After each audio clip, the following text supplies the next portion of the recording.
On my left!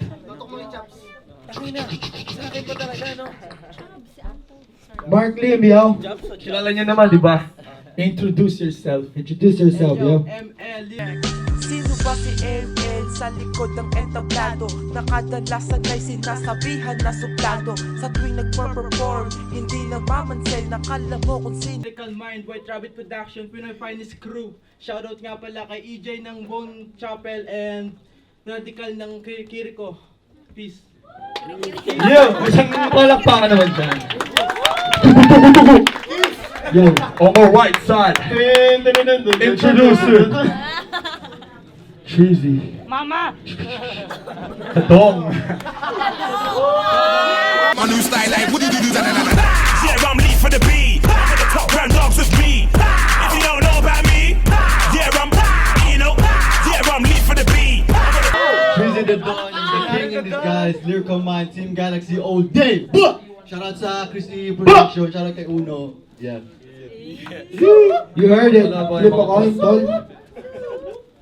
Sorry, we have no energy. So Bato, pick na lang kayo. Bato.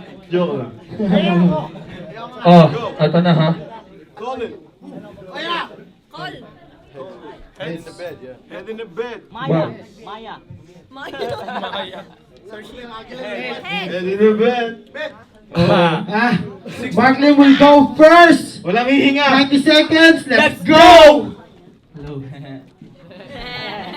Tol, kamusta na? Matagal-tagal din tayong walang eksena dito sa rap game na tinutuntungan at ginagalawan ng ating mga paa. Ngunit ang pinagkaiba na natin yung paa ko malinis habang sa iyo may alipong nga.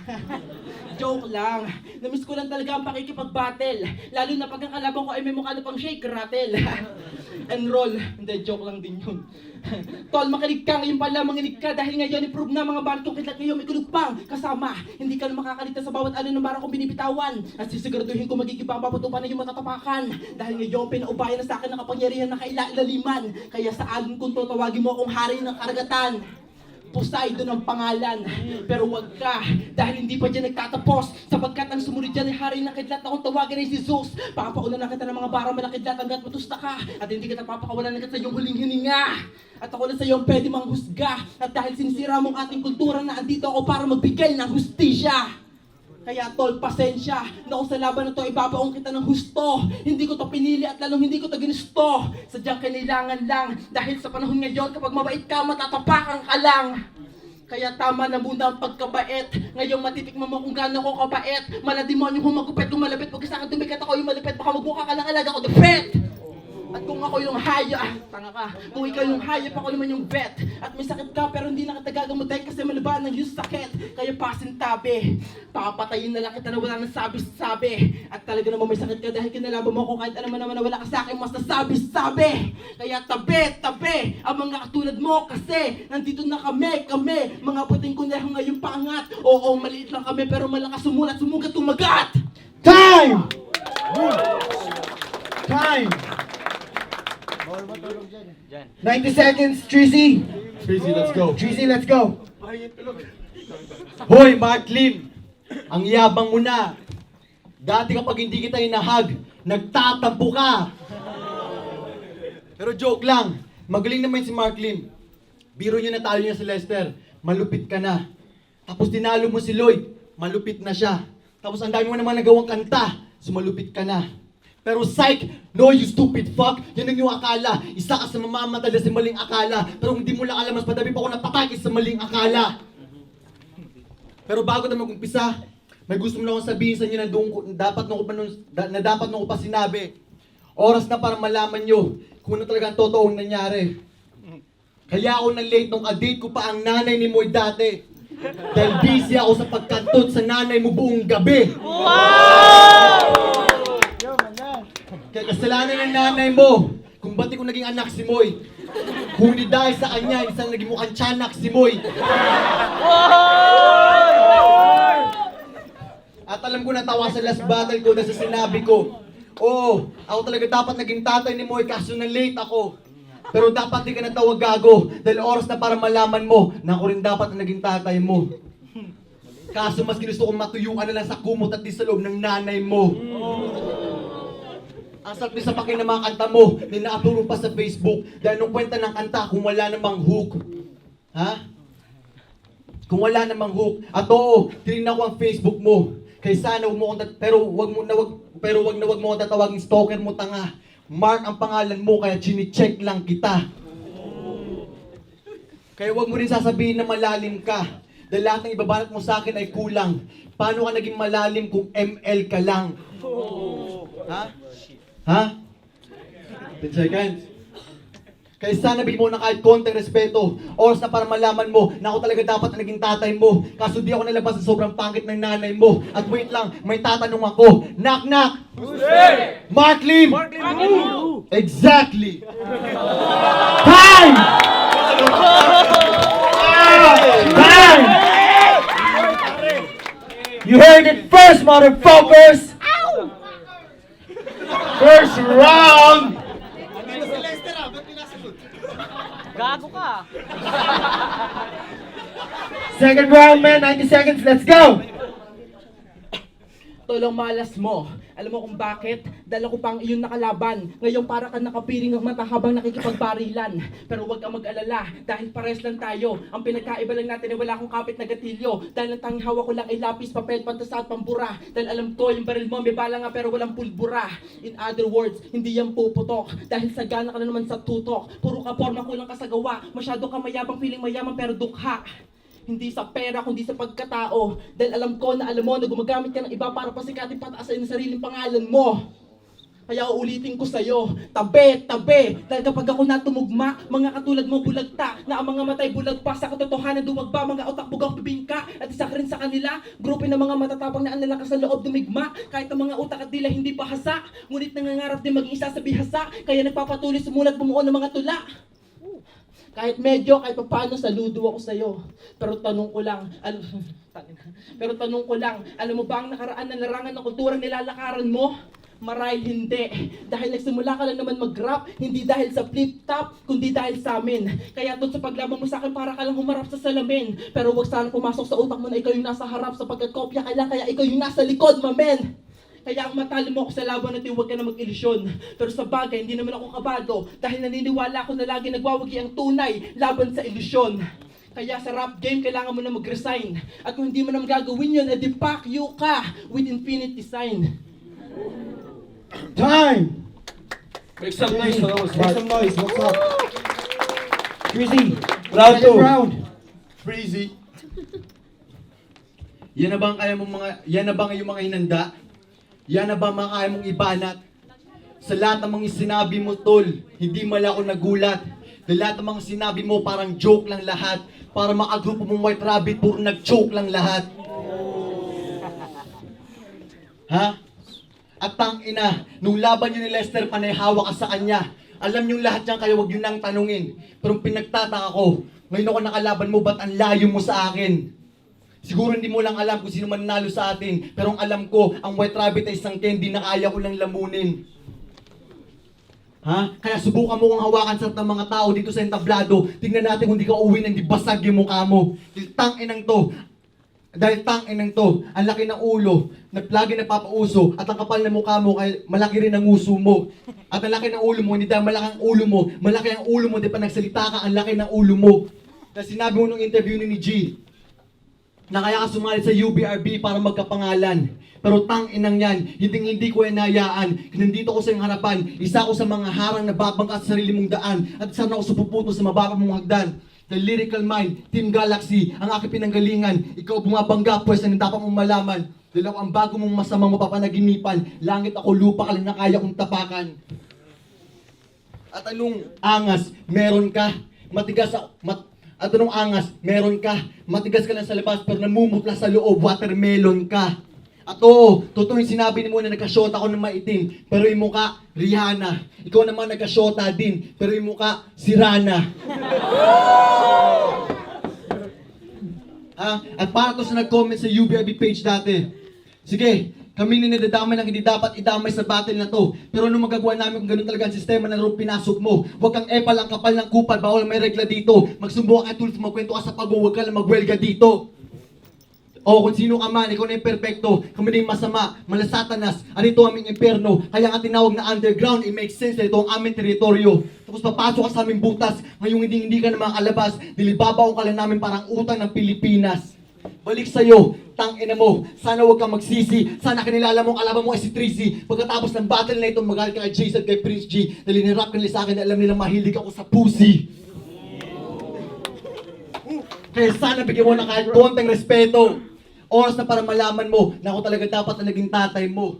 Kaso di ako nalabas ng sobrang pangit ng nanay mo. At knock-knock ulit! Mark Lim! Exactly!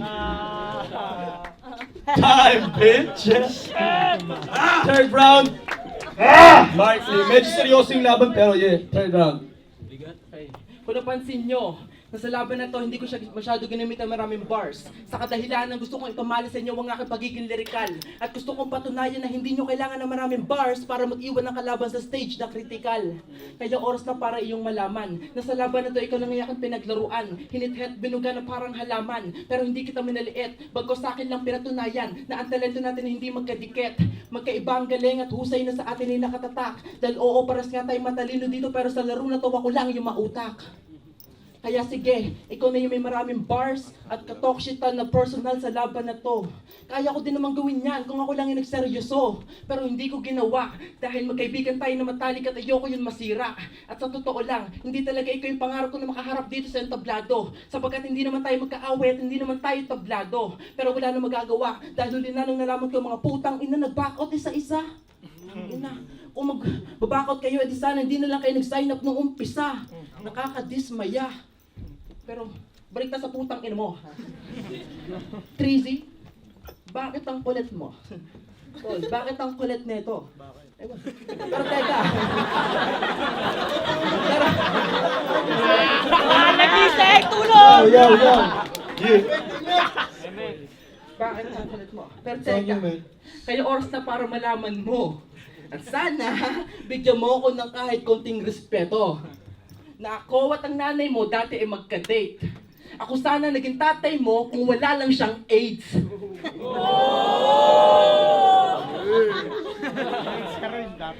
Kaya sige, ikaw na yung paborito ng crowd. Halata naman sa kanilang tawanan at halakhakan. Pero ngunit ganun pa man, nagpapasalamat ako dahil kilala nila ako bilang Makata na rapper at hindi comedian. Kaya sige, nasa iyo na yung mga crowd. Hindi ibig sabihin na ikaw na dito ang panalo. Dahil oo, nasa iyo nga yung mga crowd, pero nasa akin yung mga hurado. Ha? Kasino ka ulit? Trizy the Don? Trizy the Don. Dadon. Dadon. Tangina ka pa naman ng mukha mo para tawagin mo sariling Trizy the Don? O lul, hindi porkit maitim ka, pwede mo na tawagin sarili mo Trizy the Don? Hindi mo na-gets. Walang nakagets, Fahim. Nakagets mo. Ay, ganda. Okay. Time! Last round, Tracy. 90 seconds, let's go! Wala na munang bars at jokes sa round na to. Oras na muna para magpersonalan tayo.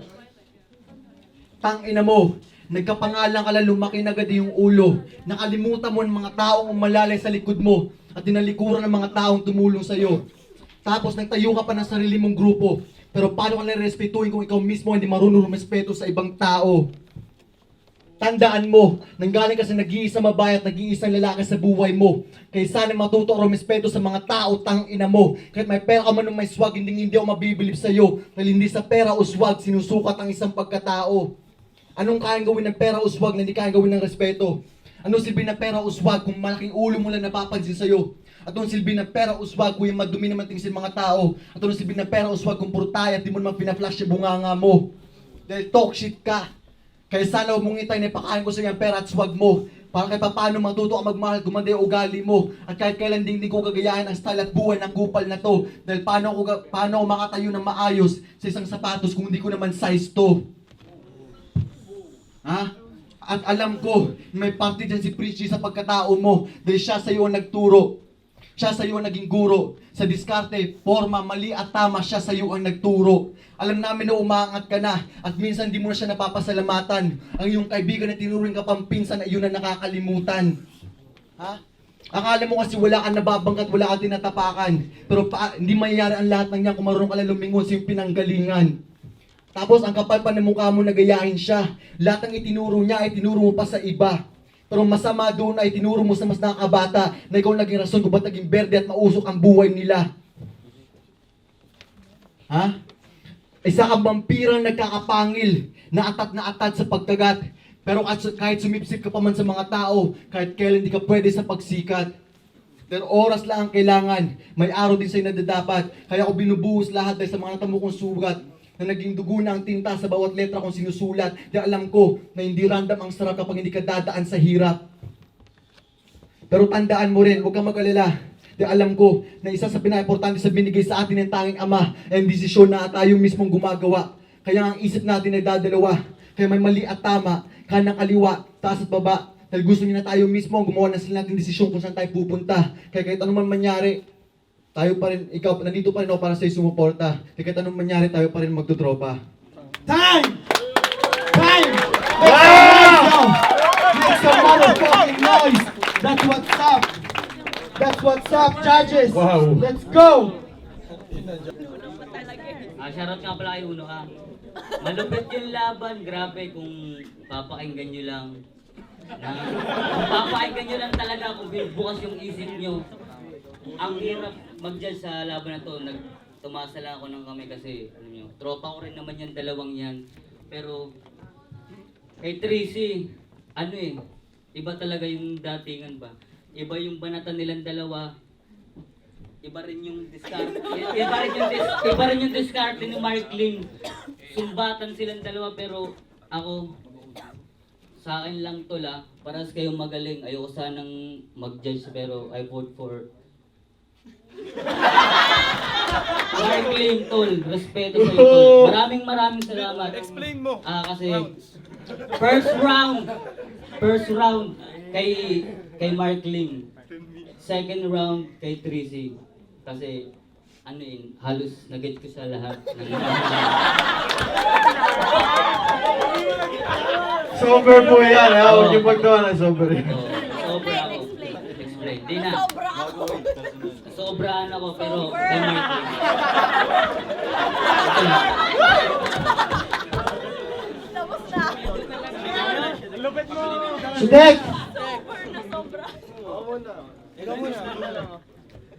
Sudek! Yo, Kimler. Ang hirap i-judge, promise.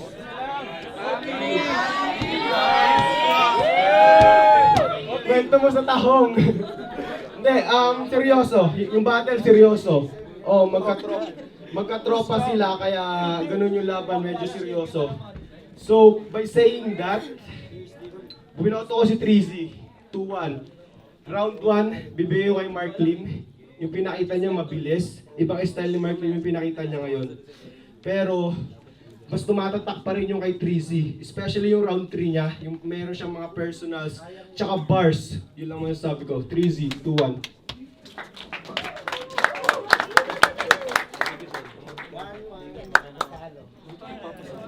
Ken.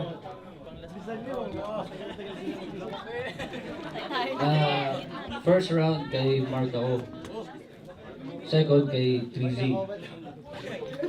Tsaka last kay Trizy ako. Yun lang. Kailangan kasi ito kailangan may reason. Mas malakas yung personal niya Trizy nung last round. So, Yeah! Sober din siya eh. Yo, what up, J.I. Powerhouse, Team Galaxy. Mark Lim versus Tracy, hirap, sobra. Pero like, nauna si Mark Lim, round 1, bumitaw siya, malakas. Tapos Tracy naman, mas malakas. Yung parang yung race nila, head to head sinong paunahan. Pero, I'm the type that's personals over bars. Round 3, 3C, 3-0, 3C. Alright, next. Jabo. What's up? Papaliwanag ko kasi alam naman natin lahat dito, hindi lahat nakakaintindi ng malalim na Tagalog. So, hindi ko na anuhin. Basta, parehas sila magaling. Si Trizy, pinakita niya na yung improvement niya. Kasi kung napanood niyo yung last battle niya, yung first tsaka second, medyo nagano tayo doon, di ba? May question tayo doon. Pero ngayon, iba yung pinakita niyang laban ngayong gabi. Si Mark Lim, sanay na tayo sa ganong flow niya, pero mas nag-improve din siya, nag-level up din. So, ang masasabi ko, first round, binibigay ko kay Mark Lim. Second, draw. Pero syempre, mas mahirapan ako sa pangatlo, pero binibigay ko kay 3Z. Kasi mas malalim yung mga bars niya and all.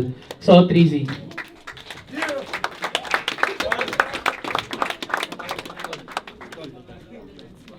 You heard it first. Ang nanalo sa battle na to, yo. 3Z, fuck that shit, man. That's it. That's it.